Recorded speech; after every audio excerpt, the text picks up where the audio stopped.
The greatest limitation we have of communicating with another civilization is the distance between the stars. The nearest group of stars is a 3-star system called Alpha Centauri. It'll take 4 years for our message to travel each way, 8 years for a round-trip message. That's the best-case scenario. More realistically, it'll take hundreds, even thousands of years to exchange a message with another civilization.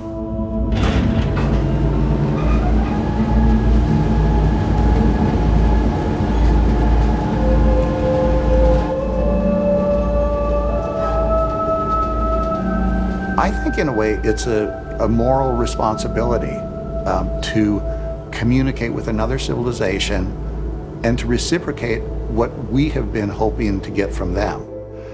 Right now, we have been sort of interstellar lurkers. You know, we have been listening for their signals, but we have been reluctant to transmit messages of our own.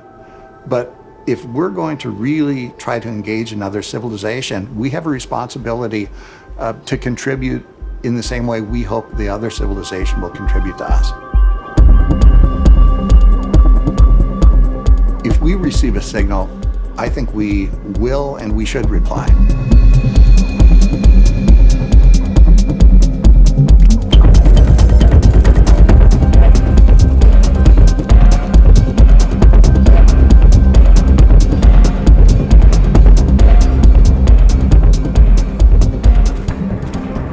我认为这种做法确实应该谨慎才对。我们对外星文明的研究探索，我认为更多的是采用那种被动的监听方式、观测方式，这样不会暴露我们自己的存在。与外星文明的接触还有多种可能性，可能会是一种很好的结果，也可能有很可怕、很黑暗的结果。